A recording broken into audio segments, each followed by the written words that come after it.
Hi folks, how you doing? Rev Paul here from St. Augustine of Canterbury Anglican Church and chaplain to the Sent, the God's Church Deployed. Welcome to this week's edition of the Message from the Truck.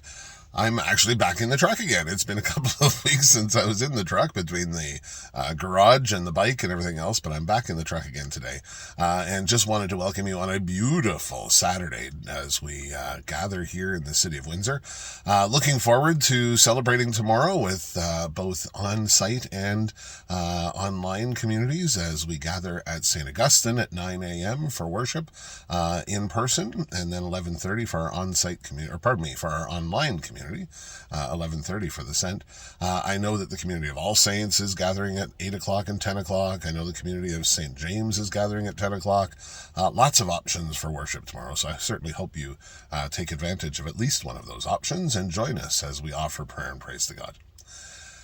Tomorrow, if you do attend church, you're going to hear from Luke's Gospel because we're in year C, and that's when we usually hear from Luke's Gospel. And tomorrow we're going to hear the parable of the Pharisee and the tax collector. Now, there's different versions of this parable depending on which gospel you're in, but this particular one, you see the scene, Jesus lays out the scene for us of the Pharisee basically promoting himself in front of the entire community. Look at how much better I am than everybody else. I pay my taxes. I give my offering to God.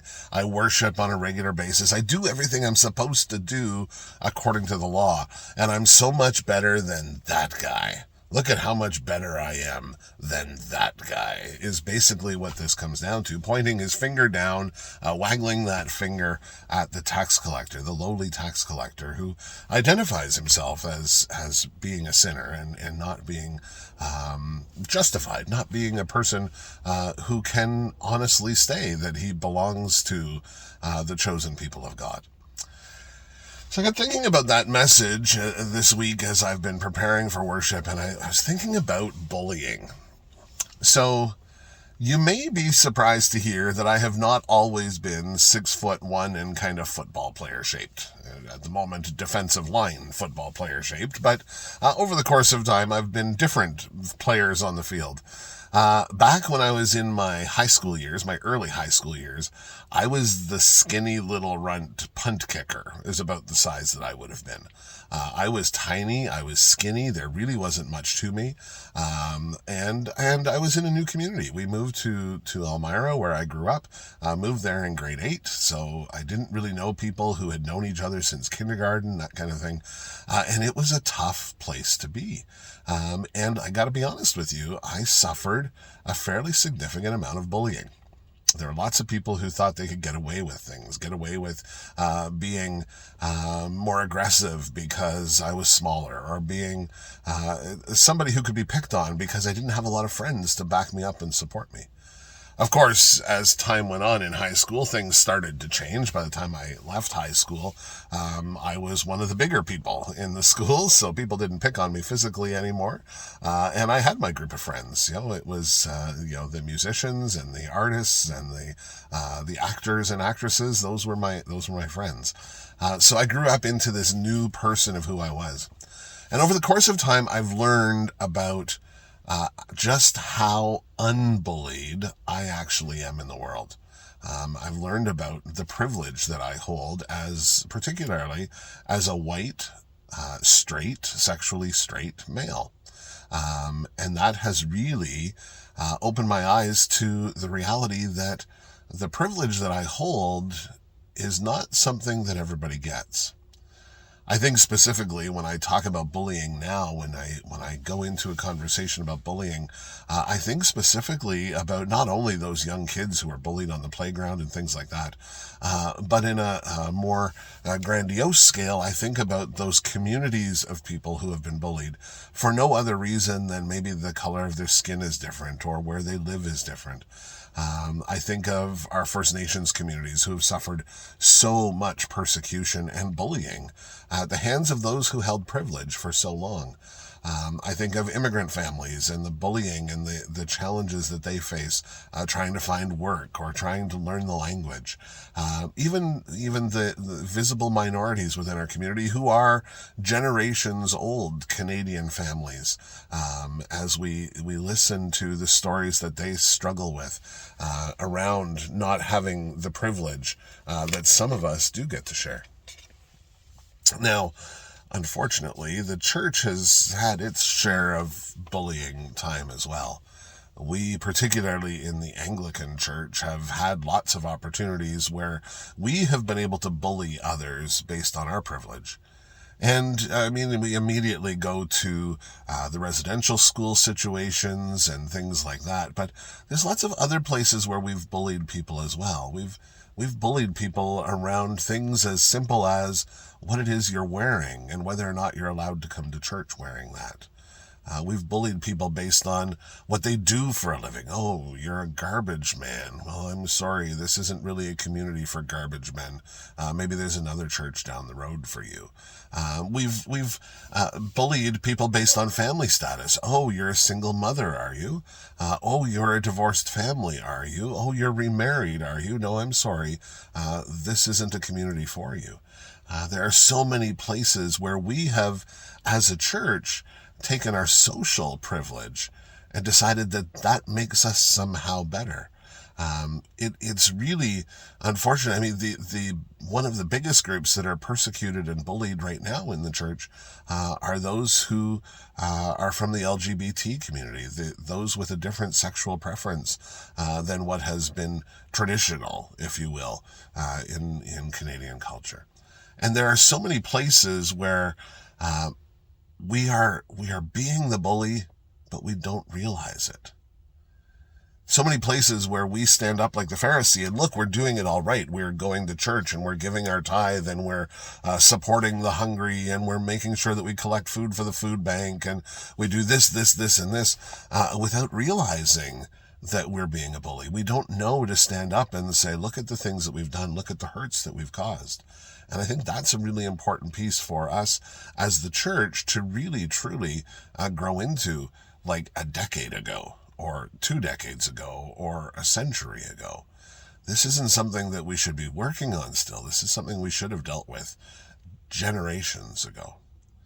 That identifying ourselves as a bully, identifying ourselves as ones who have privilege, and what are we going to do with it? Well, I think what we need to do is, as a community, we need to stand up and say, what would Jesus say in this place? Lots of times where bullying is taking place and we hear the privileged class sharing, oh, well, you know, our thoughts and prayers are with you, or we'll pray for your community. And I don't think that's what God is actually calling us to do alone. I think God is calling us, yes, to pray for those communities, but also to step up and be the voice for those that need to be able to use their voice. It's not our story to share the story of one who's been bullied, but it is our job to open up pathways for people who have been bullied or have suffered at the hands of the privileged. It's our job to open up places for them to be able to tell their story. It's our job to yell out loud and say, the story that this person is telling is important. We need to listen and learn and fix our ways. That's what we as the church need to do. Regardless of who sits in our pews, regardless of whether we're a diverse church or whether we're a particularly focused church, it doesn't really matter. The church's job is to be the voice, to open up the platform for others to tell their story. And if we're not doing that, we're just like that Pharisee who's pointing at the tax collector and saying, we are better than them. No, we're not better than anybody. We are equals. We are fellow brothers and sisters on the journey. Now, as my journey continued, clearly I started to change a little bit about who I was over the course of my life. I wasn't the scrawny little punt kicker anymore. I was the defensive lineman. I was the guy who was big enough to stand up for the bully, and I did. That was a role I took on, and took it on with great authority and energy. And I think that's our job too. We need to be the big voice. We need to be the big soapbox that people can stand up on and say, listen to this story, it's important. So I encourage you to do that. I encourage you to figure out how you, and whether this is a community that you're part of, whether this is the St. Augustine community or the Sent community, or whether it's a community that has nothing to do with myself or any of the leaders of the Sent, it's just a community in a far off place. We need to stand up and say, we know that we've been privileged. We know that we've had a gift given to us for no reason other than where we were born and how we were born. And we need to use that gift, that privilege, to allow those who need to tell their story a place to do so. So, I'm just going to leave that there for right now. But I think that's something that we need to consider as we listen to scriptures tomorrow, as we listen to the parable of the Pharisee and the tax collector. A couple of announcements to share with you before we wrap things up on this week's Message from the Truck. First of all, we have an exciting event happening next Sunday, October the 30th. St. Augustine will be celebrating their 10th anniversary as a community.